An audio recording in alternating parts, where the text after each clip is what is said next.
topic today is from reaction to response. Mhm. And I think for me, it's looking at this subject really with the deep wish to be able to move from one to the other. And maybe you have that too in certain of your regular interactions and regular people that you interact with and relate to and correspond with. And I was remembering the talk by Enrique recently, Enrique Simo, in which he was talking about how one of the things that becomes really exhausting and really tiring is this continuous reactivity of the mind, maybe of words, maybe of actions, and the whole aspect of reacting takes away a lot of our energy. And so it's worthwhile noticing and observing what are some of the things, some of the areas that we tend to react more than others, or we react in a way that is not to our liking, maybe not how we would wish it to be.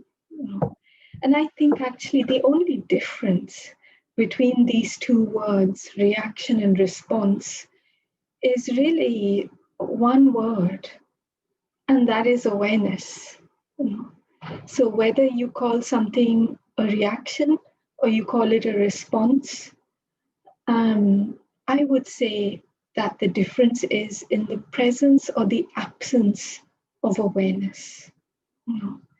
And so when I'm aware of what is going on in me, and possibly I'm aware of what's happening in the other person or in the other people or in the situations, when I have clarity of what's going on, and I have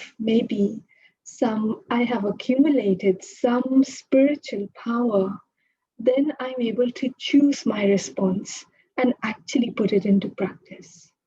So maybe you could say that, well, there's two things there. One is awareness, and the other is spiritual power, which will determine whether what I've just thought, I've just said, I've just done is a reaction or it's a response.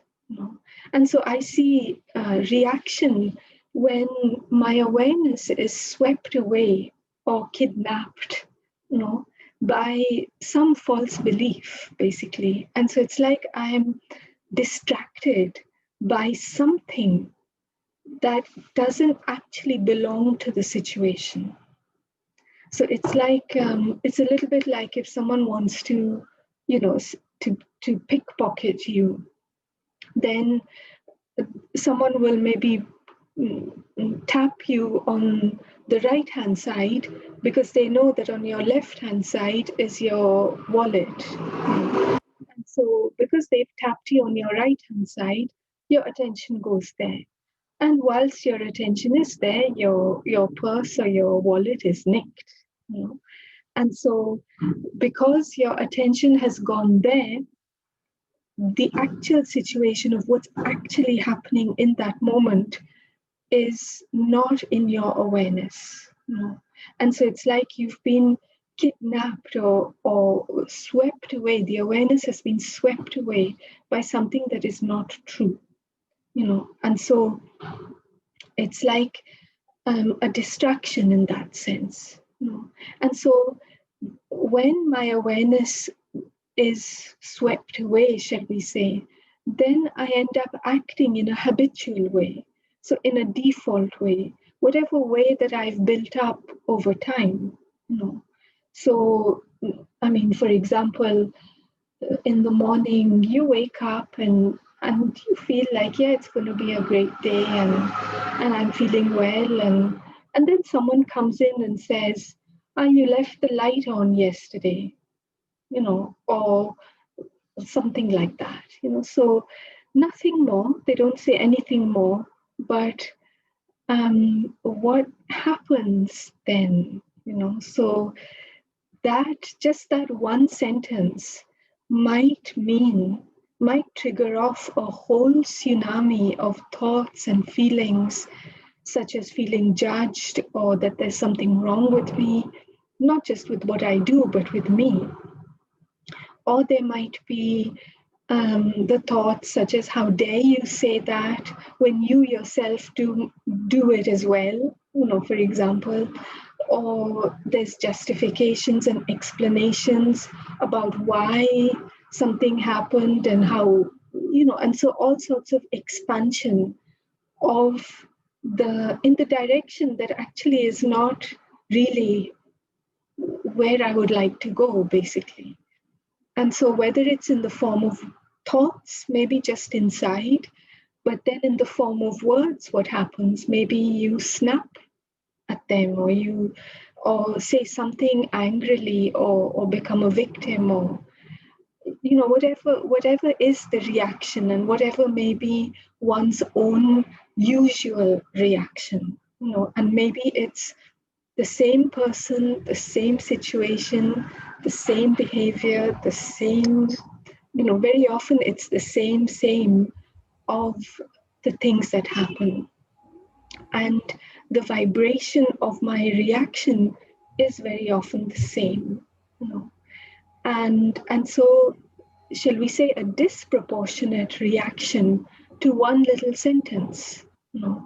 So within that sentence, there might be a whole world of their tone and of things that they've said other times, maybe not this time, but other times, based on, oh, you left the light on yesterday. And so just the tone is of blaming, of wrongdoing, of something that is not right, something that's not okay. And now that sentence, if it triggers off, if it presses my buttons inside, then we end up reacting, basically. And however we normally react, each person will be different. So the thing is that when something doesn't trigger me, then it's neither here nor there. It's neither a reaction nor really, shall we say, a chosen response, but it's something that we might say that yes, I left the light on, and we might even ask a question. For example, does that bother you? Or whatever it is. But the thing is that what is the energy with which I am responding or replying based on the level of my awareness? It will either be like a reaction, or it will be something that I can say is a response, is a response that I would like to have. Usually, reaction is something that I end up looking back and saying, well, I don't really like that. And maybe we end up justifying it that, yeah, well, obviously, if they always behave like that, then naturally I'm going to be, angry and cold and unfriendly or upset or, distant or, answer back or whatever it might be that is your own personal reaction. And so, which might be feeling a victim, that, oh, they're always saying this to me, they're always criticizing, they never appreciate the things I've done. They didn't think of, all the other things, they just saw that I left the light on. So this tsunami of thoughts, of feelings of hurt will take over the consciousness. And so it's a little bit like a firework, some of those fireworks that I remember we used to have these little things in India, especially around the time of Diwali, which is the festival of lights, where there were these little fireworks that would just go bang, bang, bang, and it would be a continuous reaction for about 5 minutes. And so it just reminds me of that it's like something, there's a spark, and we catch that spark, and we end up, one thought here, another thought there, hitting out, pushing away, justifying, explanation, feeling sad, feeling angry. And so all of these is like it's like it happens to us, so the reaction happened. And where is my awareness? Well, it's gone off, and maybe it's, jumped off the cliff, and I now have to pick it up and put it all back together again. So, in terms of my feelings or in terms of my awareness. And so the question is, well, what can I do? Because at least for me, I know that it gets very boring, and very frustrating to find oneself always reacting, maybe to the same person and maybe to the same kind of things.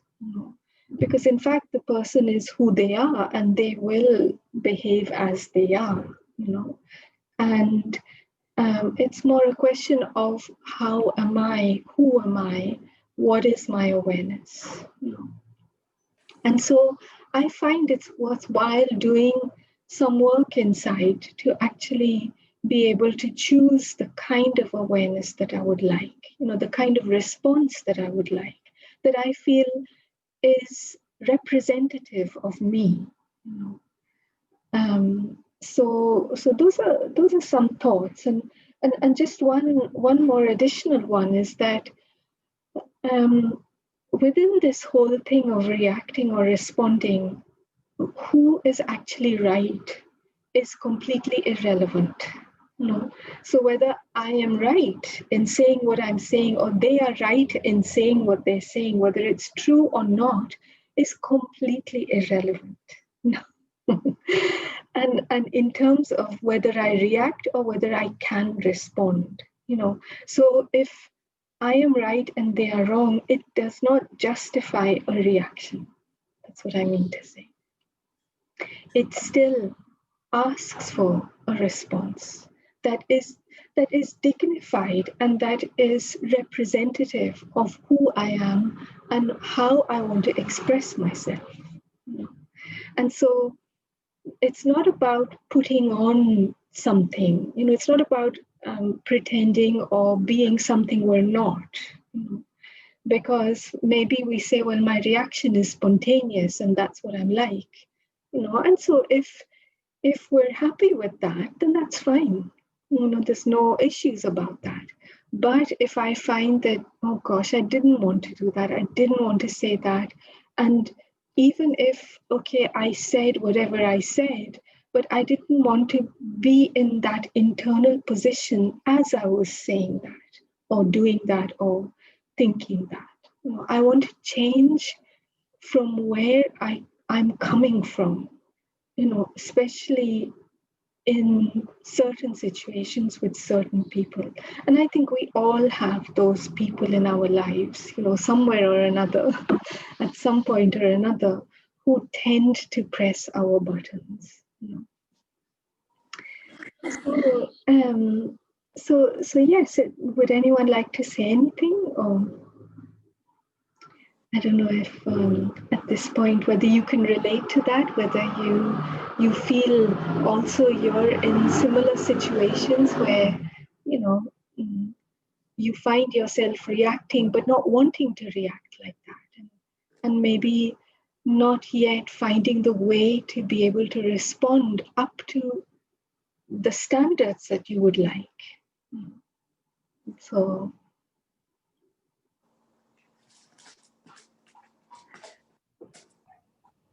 Hello, Radha. Yes, Anna, please. This is Dominique at Putin. Dominique, sorry, yes, please. Thank you very much. This is a very interesting subject. I used to be very impulsive and to react to, any kind of demonstration of, judgment or attack or criticism.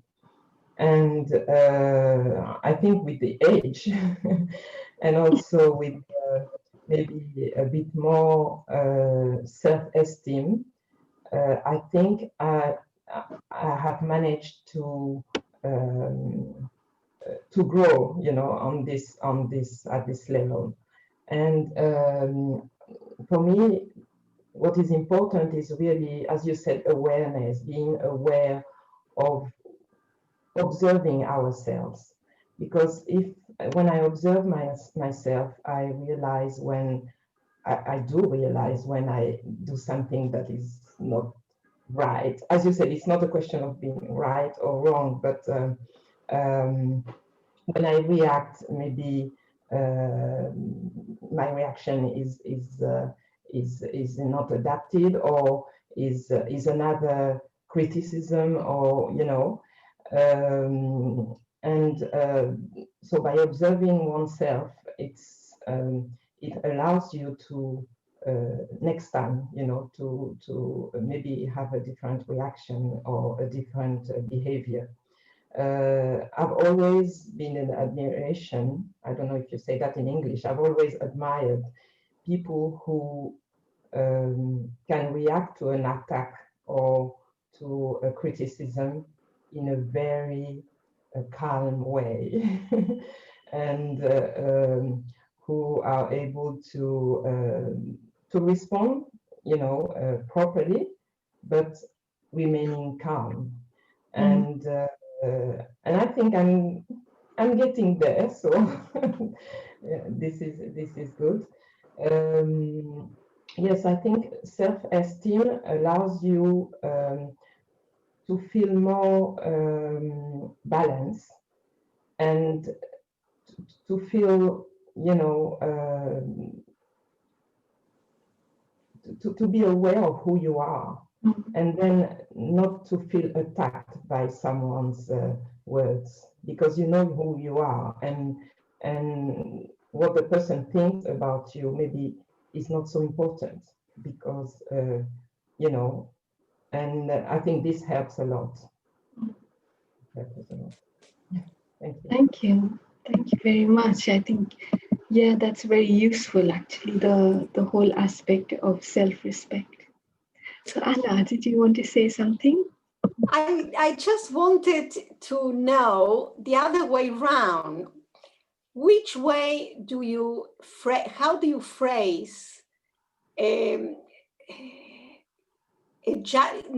the same sentence that you gave, the same idea of the light on, could be the tap on all night.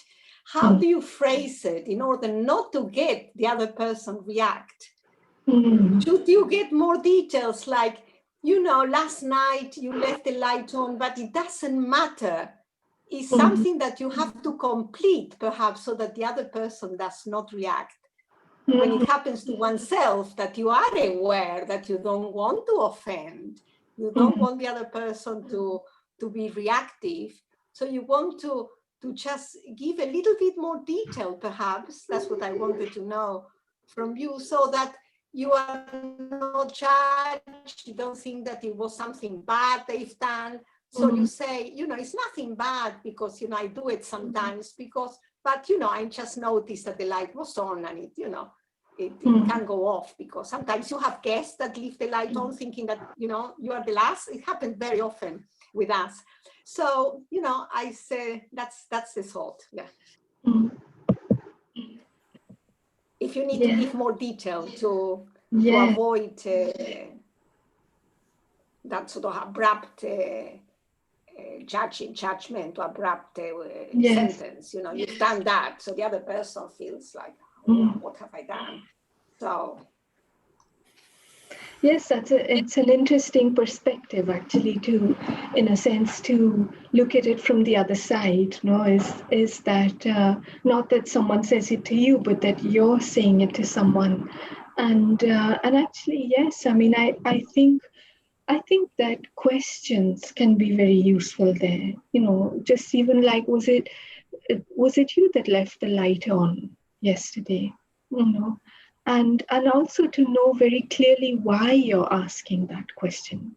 And I think that it's that kind of honesty is very important, because sometimes we try to cover up the blame, or the wrongdoing of another person, because we might think, oh well, it was really very bad to have left the light on or the tap on, and it's a kind of a subtle way of punishing them, you know. And so it might not be that. It might be that I need to know whether it was you that left the light on, or in fact whether, you know, there's something wrong with the switch or something. I don't know, it could be. And so it's very important to be clear why I'm asking. And I think because the person will pick that up, they will pick up the subtlety of your vibration. And then if they do react, then you can tell them why you're asking, you know. And I think that helps to build the trust in each other, so that we, you know, so that we maybe realize that it's not necessary to react. You know, it's not necessary to justify or to feel bad that about what someone's telling us, etc. Sandra, did you want to say something? Yes, I came a bit late because internet problems, but I listen when you said about it's not a matter who is right or who is wrong. This is not a problem basically.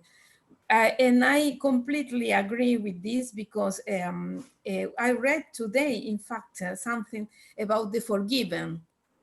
If you, what is forgiveness? What is perdón is in Spanish? What is going to the back or to the past and care and take care about the wounds and back. That is something very, very, because if someone is shouting you or is telling something wrong, it's a good thing that Anna said is asking a question, to ask why. Oh, what is the problem? What is the, and clarify. But when you, as Dominique said, you are right and you are, have enough self-esteem, you don't care enough. You have the value and you have the courage to ask why you are telling this. But if you are down, we can say, if you are not enough sure and about yourself, for sure you won't, you will allow the other to push you, to scream or whatever, scream or whatever, you know. But it's not a problem that you or him or her is right. It's a problem of to get together to a same point and to forgive. This is the point. This is my point of view. Thank you.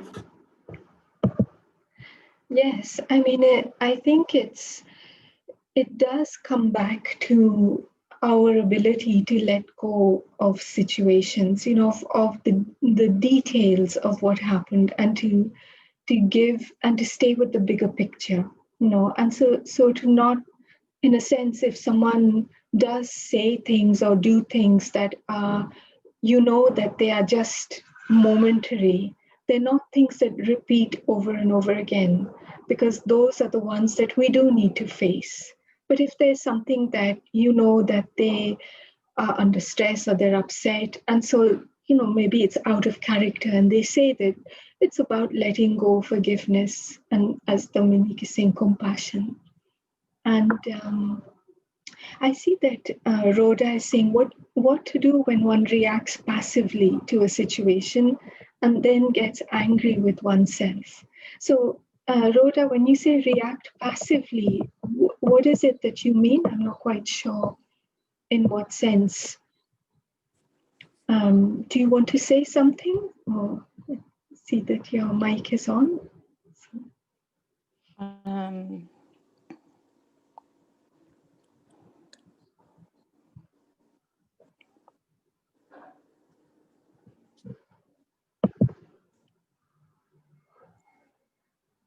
And so it's interesting because very often what our reactions are against ourselves.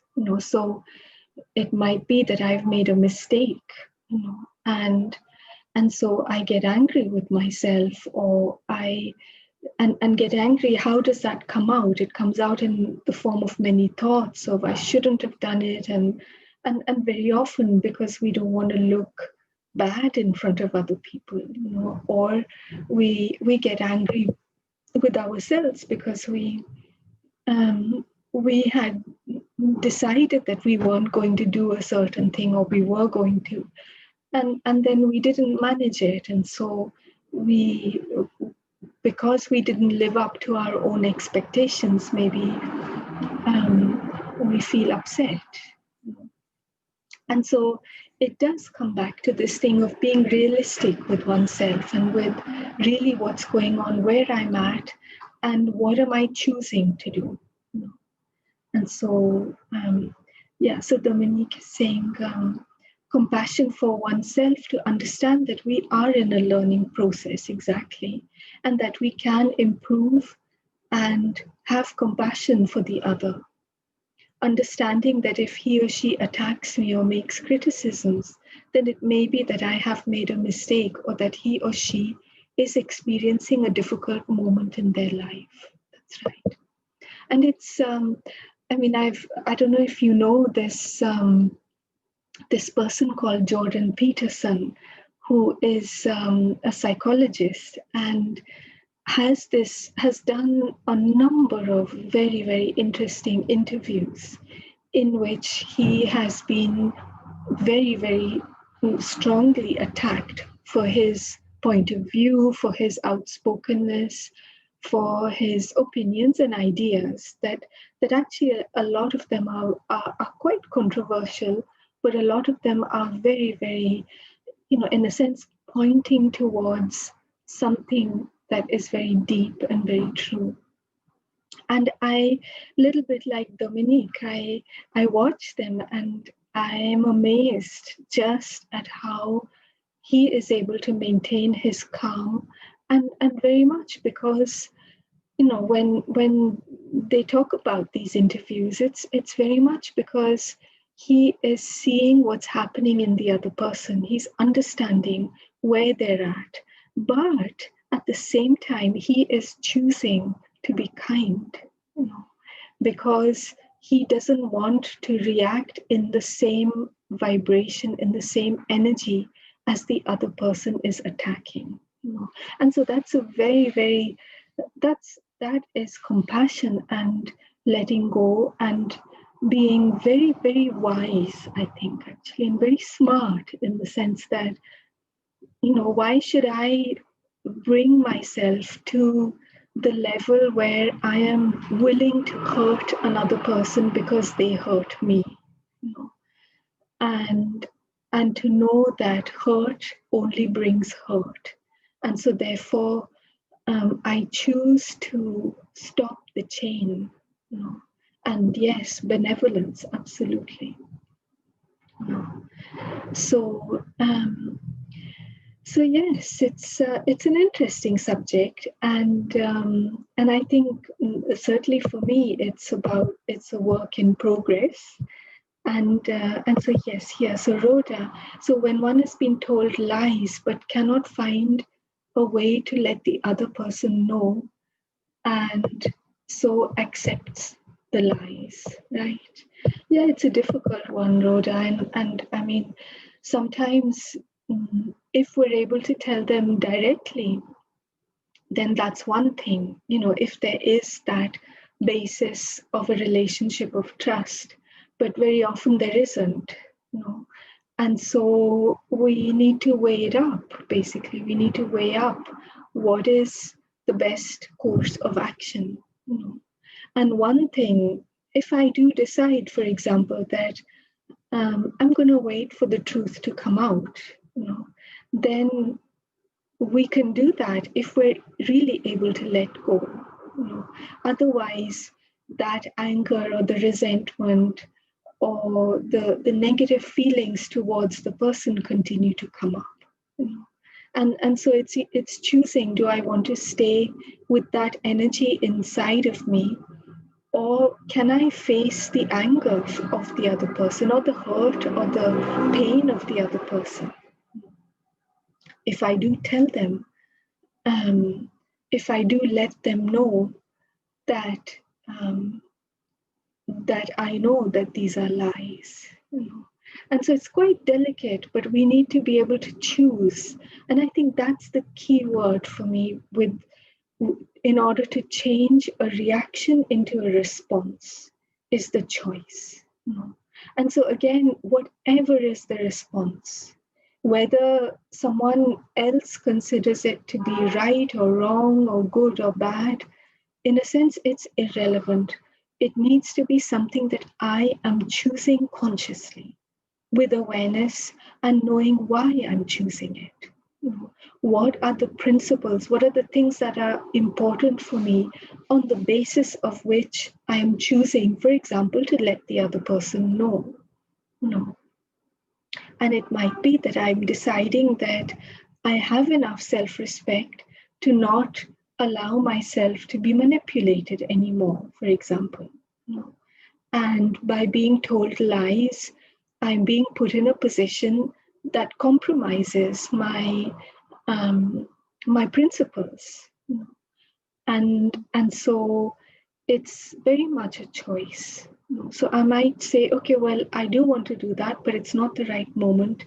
I know I will find the right moment, and so we might give ourselves a little bit of time also to position ourselves inside. And so this is where also I think asking questions is very important. So the thing for transforming our reactions, shall we say, and thinking about even certain specific situations that repeat, because it's those ones that we might want to start off with working on. Because very often there will be many other situations that we're not even aware of, and we maybe don't even consider that that's a reaction because we believe that we are right, and maybe only at some point will we come to the realization that actually what I believed was not true about myself, about another person, about a situation. And so therefore the way I was acting was in fact a reaction, and it was not a chosen conscious response. And so I think what I find is that what works quite well is to have time for preparation, which means that I sit with myself, I take the time out, and I sit in solitude and reflect on what happens inside me when I find myself in that situation. When someone criticizes me or someone blames me or says something that is passive aggressive, for example, which could even be a sentence like, you left the light on all night, or you left the tap on, the tap was dripping the whole night, and whatever it is that might be. And that behind that is blame and is punishment. And so it's passive aggressive because the aggression is hidden behind that.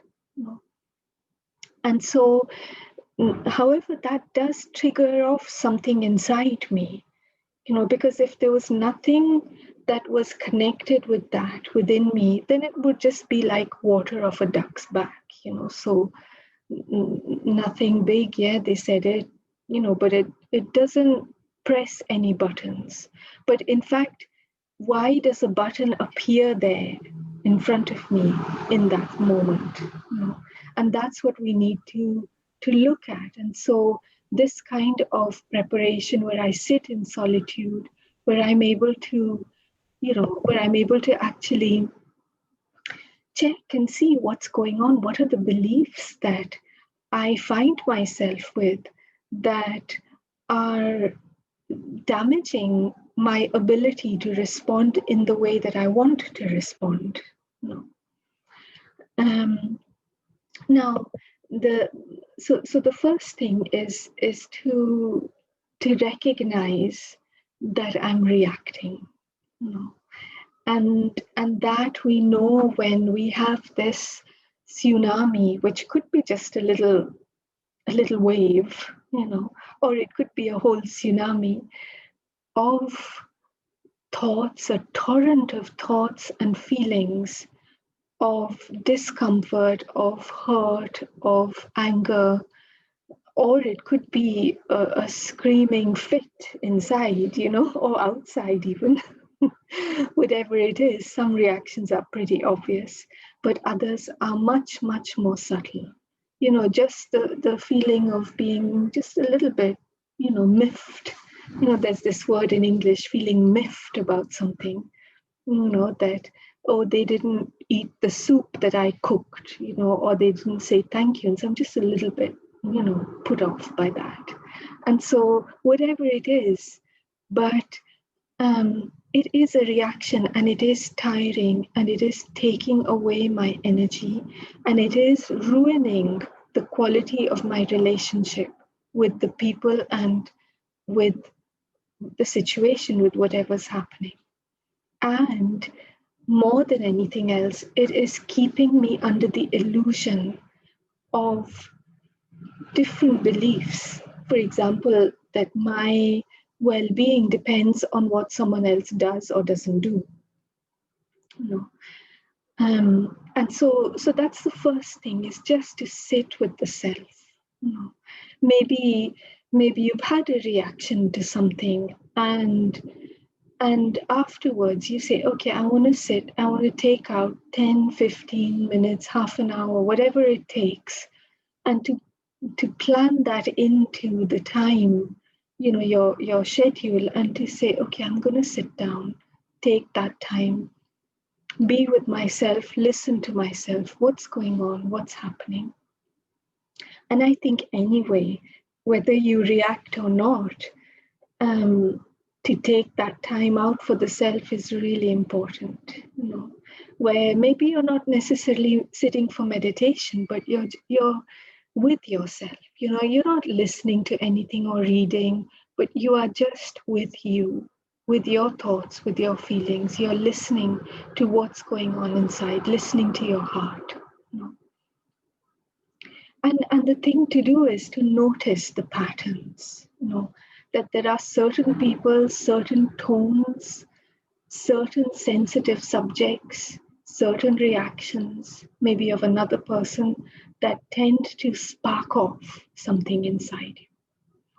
And so to make a note of those, because those are the keys actually to get to know something very, very precious and very valuable inside of us. You know? And an interesting exercise really is to actually visualize the scene of what happened or what happens. You know, so visualize yourself. So if you're the one who's saying something, you know, and your reaction comes because of their reaction, that's what it looks like. Or if someone says something to you, whatever it is, to visualize that, you know, in this time where you're by yourself. You know? So to visualize what's going on. You're there doing what you need to do. Someone comes up to you and says something that switches on, you know, that triggers off a whole movement inside. You know? And what you can do in that moment is to visualize yourself responding in the way that you would love to respond. You know, that you would be satisfied, you would feel content with yourself when you respond in that way. And so what internal position would you like to have? You know, if it's empathy, what does that look like? You know, what words, what form does that take in that particular situation? And so we can use certain actual situations rather than hypothetical ones. You know, those you can never really understand what actually, you know, what's the real thing. So we need to take a real situation from our life and say, okay, well, what if I was to be stable or filled with empathy and compassion or truth? If I was to be filled with truth and kindness, if I was to be in a position of complete clarity, what form would that take in terms of my thoughts, my feelings, my words, and my actions? And so to actually write them out, that's very useful to say, okay, in this specific particular situation, when this person says this to me, I would like to be in the energy of empathy. I would like to be able to understand what's going on for them. And so, we might be able to ask them a question, therefore. Just simply a question like, did that bother you a lot? But we need to be careful that our tone matches our intention. So it's not like, oh, did that bother you a lot? Obviously, so we need to because otherwise that is a reaction, and it will for sure trigger off a reaction. So really, did that bother you a lot? I see that or an active listening statement, which could be that, yes, it was me that left it on. I see that must have bothered you a lot. For example, that must have been, that you don't like it when energy is wasted, or whatever you find that represents you in that particular relationship, in that particular situation. But it's worthwhile preparing, is what I mean. So sometimes they say, we need to have a prepared response. So this in a sense, you can never really prepare for an emergency because it's sudden. You never know when it's going to happen. You never know if you will be prepared enough for it. But we can do something. And I think that if we have prepared to say, okay, well, what is the energy? What does it look like on a practical level? That can be very helpful in letting us remember in that heated moment, shall we say. You just have to think back.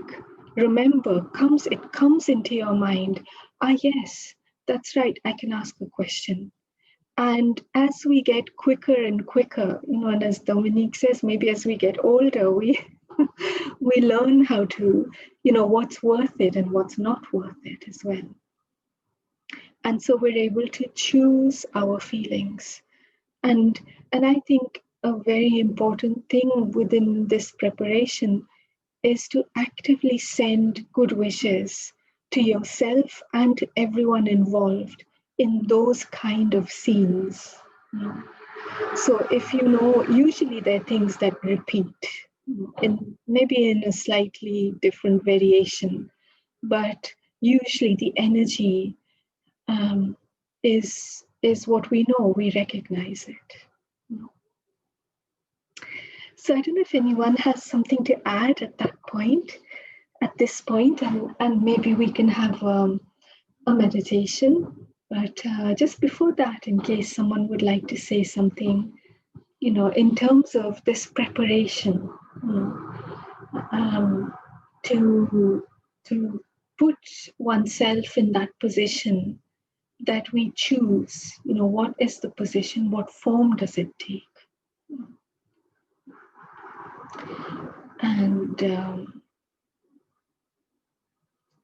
And to be able to send those good wishes to people, that to make sure that our feelings stay clean, because that's also a very important thing.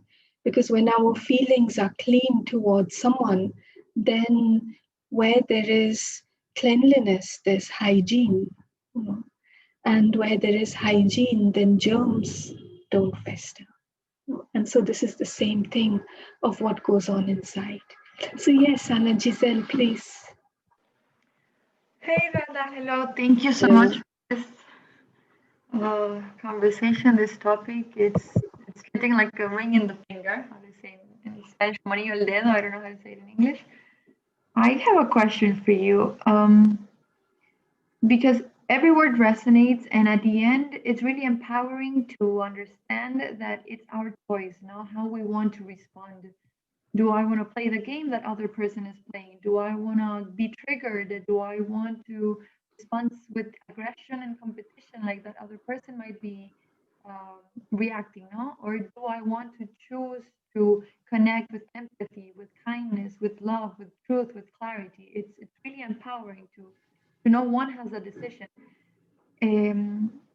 But then that's a bit also of maybe a confusion, a doubt I have personally, like if like until maybe it has to do with the limits, and it's not very clear for me, because if maybe that other person is intentionally wanting to trigger in a specific situation, hurting, like putting that trigger, that one thing, that it pertains to that wound, and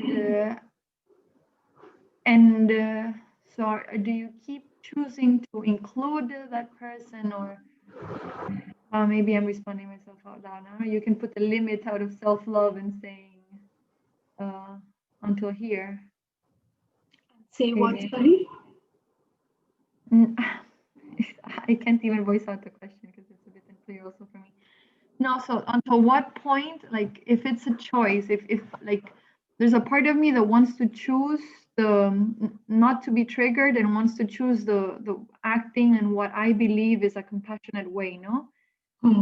But if you believe somehow the other person is also having some like choosing also to maybe consciously or unconsciously to do certain things to trigger you, how do you cope with that? How do you Yes, well, I mean, it's still worthwhile choosing for us, so maybe in that moment, you're choosing compassion for yourself and you're choosing truth for the other, so you put yourself in the position of truth in front of them, where you might realize that actually they are doing something, in a sense, to trigger you, maybe consciously. But the fact that you are aware of that, now the fact that you're aware of that could lead to a lot of anger, that how dare they do that, but that's a reaction. And so if I know that, okay, this person, maybe let's give them the benefit of the doubt, consciously or unconsciously, chooses to trigger, knows what hurts me, and goes exactly there. And so, what is it? So, the choice is, what is it that is going to protect me in that situation? What words, what thoughts, what feelings, what actions? And so that's the preparation, because we do need to, there are situations where we do need to protect ourselves. And that, I think, is part of self-care. It could be that in certain situations, you might say, well, look, I'm not willing to continue this conversation until, you are clear about your intentions, for example. And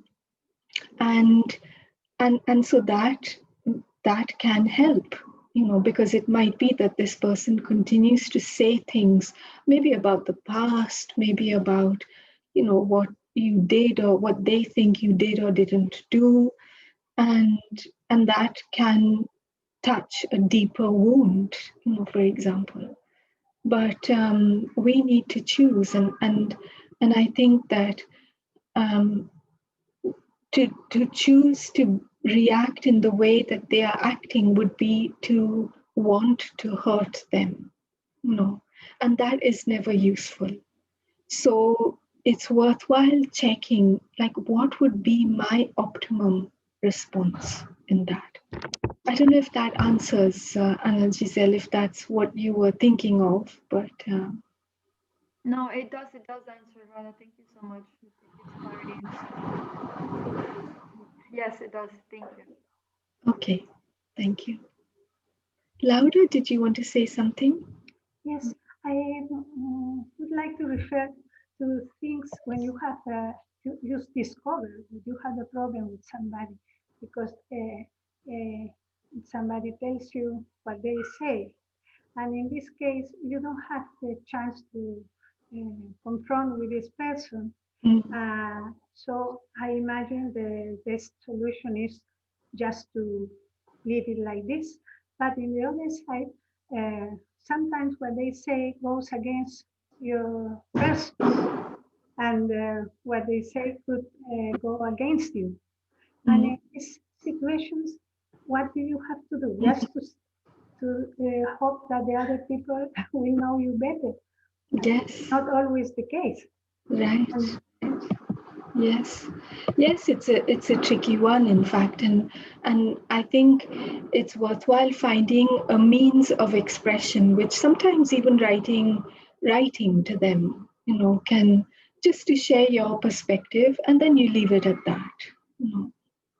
And I think it is important to express, so or to find a way for your voice to be heard.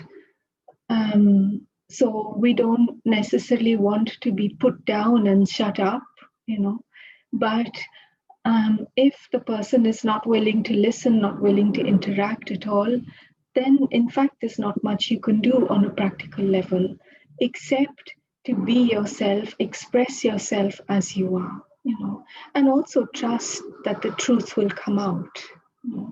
And also, especially if there are other people involved who will then think of you as that other person has been spreading maybe wrong information about you, to trust the quality of your relationship with those people, and know what is the truth about the situation, because it's the truth about it that is what will keep you stable. And so, and the rest of it, in a sense, actually, at the end of the day, as they say, it doesn't matter.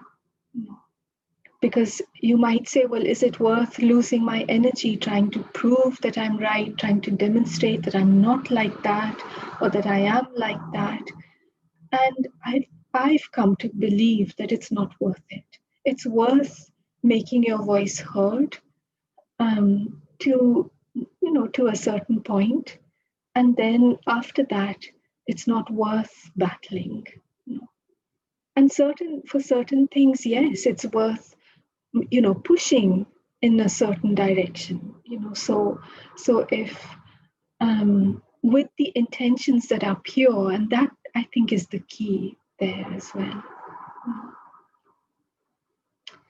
And this also comes back to our self-respect, I think, is that if people spread wrong information about me and I don't have a chance to give my point of view, then do I stick with myself or do I abandon myself? To abandon oneself means to say, yeah, well, I'm no good, and the whole world is against me, and maybe I shouldn't have done this, and so we put ourselves down. But actually, in fact, we need to really think about what's the truth. And if I have made a mistake, okay, I can rectify it. I can learn from it. Maybe I can't rectify it, but I can learn. And I can realize and I can move forward. So we just have 2 or 3 minutes left, actually. Maybe we can conclude with a little meditation, just very briefly. And it's been an interesting conversation, and thank you for your comments and questions, really. And I think probably the collective wisdom is such that we can understand and answer those questions for ourselves. So thank you for that. So we'll just conclude with a couple of minutes of just maybe a few thoughts. To take a deep breath and feel the energy of the body relaxing.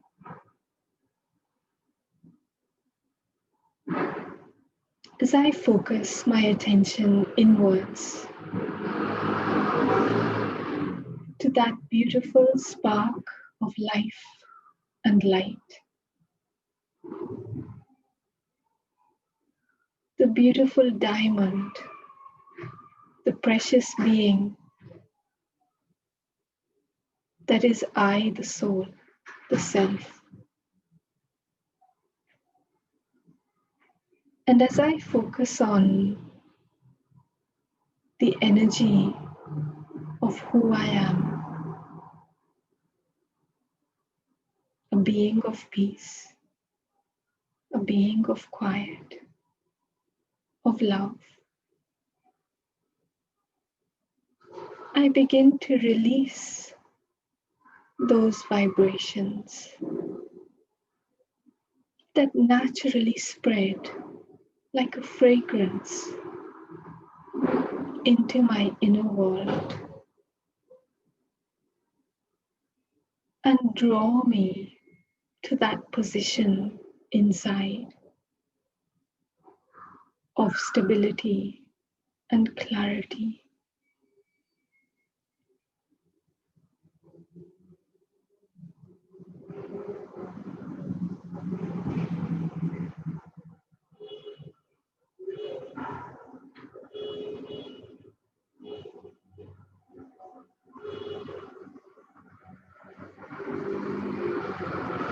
And so I take another deep breath as I recognize that I, the living being, am the sovereign of my inner world, of my mind, of my life. I remain aware and I choose consciously. Thank you.